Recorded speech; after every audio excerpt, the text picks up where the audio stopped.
Hello दोस्तों, स्वागत है आपका इंडियन थिंक टैंक शो में। भारत 2022-23 का लार्जेस्ट रेमिटेंस रिसीवर बन गया है।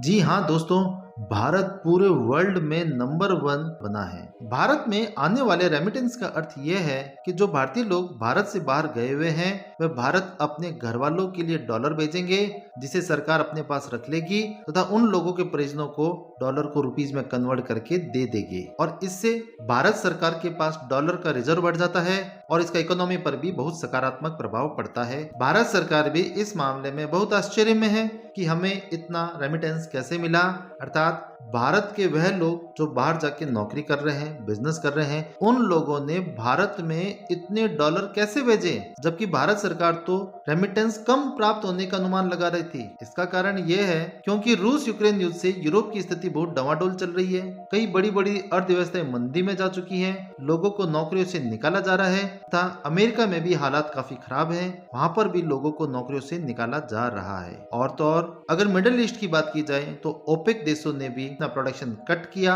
तो इससे भी जब प्रोडक्शन कट होगा तो लोगों को नौकरियों से निकाला जाएगा। तो इन सभी बातों से हालात थोड़े मुश्किल थे और सरकार कम फॉरेन रेमिटेंस का अनुमान लगा रही थी। और ऐसे मुश्किल समय में 2022-23 साल के लिए भारत सरकार को 112 बिलियन डॉलर मिले हैं, जो पूरी दुनिया में सर्वश्रेष्ठ है। और ये इतना ज्यादा है, इसको इस बात से समझिए, भारत का फॉरेन रिजर्व लगभग 600 बिलियन डॉलर है और ये रेमिटेंस हमें 112 बिलियन डॉलर मिले हैं, जो उन भारतीय लोगों का है जो आज भी अपनी जड़ों से जुड़े हुए हैं और जो विदेश जाकर भी अपने देश को भूले नहीं है और विदेश से पैसा कमाकर भारत को डॉलर में भेज रहे हैं और कहीं न कहीं भारत की इकोनॉमी को बढ़ा रहे हैं। और अगर हम अपने पड़ोसी देशों की बात करें तो पाकिस्तान का तो कुल फॉरेन रिजर्व ही 7 बिलियन डॉलर है, बांग्लादेश का कुल फॉरेन रिजर्व ही 23 बिलियन डॉलर, नेपाल का 10 बिलियन डॉलर, श्रीलंका का 4 बिलियन डॉलर से कम है। इन डाटा से ये समझिए कि इन सब देशों का कुल फॉरेन रिजर्व 50 बिलियन डॉलर से भी कम है, जिसके दुगने से भी ज्यादा भारत के लालों ने विदेश से कमाकर सिर्फ एक साल के अंदर भेजा है।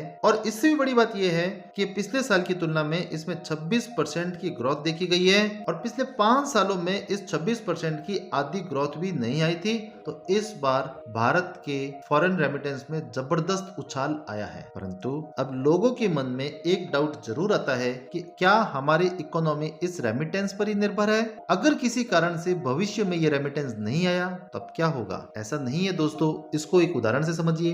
भारत को एक साल में भारत के लालों ने विदेश से जो पैसा भेजा वह है 112.5 बिलियन डॉलर और भारत का कुल फॉरेन रिजर्व कितना है? 600 बिलियन डॉलर। अर्थात भारत की इकोनॉमी में रेमिटेंस आना बढ़िया है, इससे हमारी इकोनॉमी बढ़ती है, परंतु हमारे फॉरेन रिजर्व सिर्फ इसी बात पर ही निर्भर नहीं है। भारत सरकार के पास अलग अलग सोर्स से भी पैसा आता है। परंतु हमारे पड़ोसी देश पाकिस्तान की अगर बात की जाए तो पाकिस्तान के विदेश में गए हुए लोगों ने पाकिस्तान को 30 बिलियन डॉलर भेजा है, परंतु पाकिस्तान का कुल फॉरेन रिजर्व ही 7 बिलियन डॉलर है। अर्थात पाकिस्तान की तो इकोनॉमी सिर्फ इसी बात पर डिपेंड करती है कि पाकिस्तान के लोग जो बाहर जाके कमा रहे हैं वे पाकिस्तान में रुपए भेजें। तो हम ये कह सकते हैं कि पाकिस्तान की इकोनॉमी इस बात पर डिपेंड करती है और कभी भी वे रेमिटेंस उन्हें नहीं मिले तो उनकी इकोनॉमी धराशायी हो जाएगी और वैसे भी वो धराशायी ही है। और भारत की इकोनॉमी इस बात पर डिपेंड नहीं करती। और दोस्तों, इस बार इतना रेमिटेंस बढ़ने का एक बड़ा कारण ये भी है जिस पर सामान्यतया नजर नहीं जाती, और वह यह है कि यूरोप में अभी मंदी के हालात हैं, अमेरिका की इकोनॉमी भी काफी खराब है। तो भारतीय लोगों को भी लगता है कि पैसा कमाकर अमेरिका यूरोप में इन्वेस्ट करने की जगह उसे भारत में ही इन्वेस्ट करना चाहिए। इसीलिए वह लोग भारत में रेमिटेंस भेज रहे हैं, क्योंकि उन एनआरआई को किसी युद्ध की हालात में, किसी आर्थिक संकट की हालात में अगर इमरजेंसी में उस देश को छोड़ना पड़े और भारत में शिफ्ट होना पड़े तो उन भारतीय लोगों को कोई दिक्कत नहीं होगी। अब कारण चाहे कुछ भी हो, ओवरऑल तो भारत को इसमें बहुत ज्यादा फायदा हो रहा है। क्या दोस्तों भविष्य में ये रेमिटेंस और ज्यादा बढ़ेगा? आपको क्या लगता है दोस्तों? आप हमें कमेंट सेक्शन में बताएं। Thank you for watching this video.